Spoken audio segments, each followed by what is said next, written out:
stata praticamente di un momento bellissimo. Ci sono progetti che non si misurano soltanto attraverso i numeri, ma attraverso ciò che lasciano nelle persone.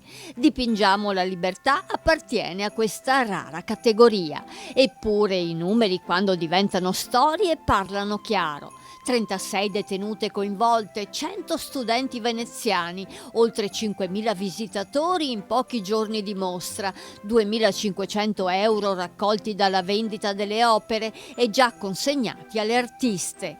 Un bilancio che racconta non solo un successo culturale, ma soprattutto un'esperienza di dono reciproco.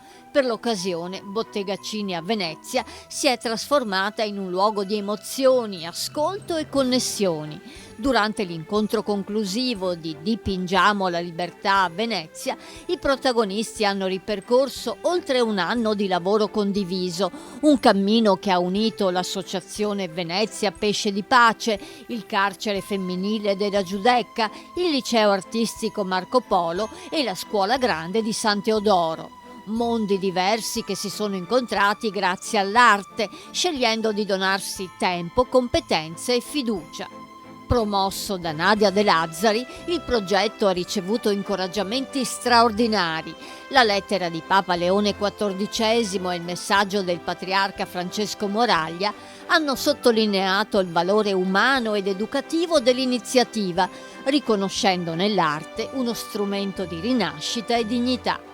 Un riconoscimento rafforzato anche dalla visita del sottosegretario alla giustizia Andrea Del Mastro alla mostra allestita nella scuola grande di San Teodoro.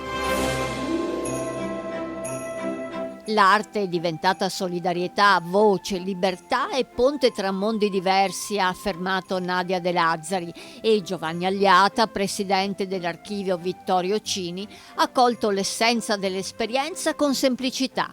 Avete fatto arte nel senso più alto, ha detto.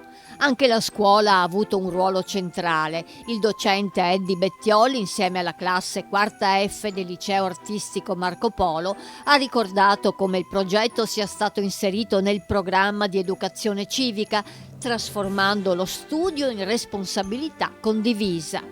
I numeri raccontano l'impatto concreto, ma dietro quei numeri c'è il valore del dono. 13 lavori sono stati acquistati da privati cittadini in un gesto che ha riconosciuto talento, impegno e umanità, e i 2.500 euro raccolti non rappresentano soltanto un sostegno economico, ma il segno tangibile di fiducia e rispetto.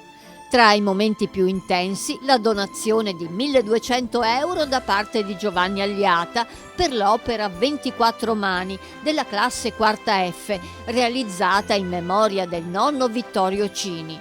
Un dono che non è stato soltanto economico ma simbolico, quasi un passaggio di testimone, un incoraggiamento agli studenti nel credere al valore sociale dell'arte. Anche la città ha scelto di donare. Venezia ha sostenuto il progetto con gesti concreti e quotidiani. Sono stati tanti i pasti offerti da trattorie, bar e pasticcerie del centro storico. Ma il frutto più prezioso di Dipingiamo la libertà resta invisibile ai bilanci tradizionali ed è il dono della parola e dell'ascolto.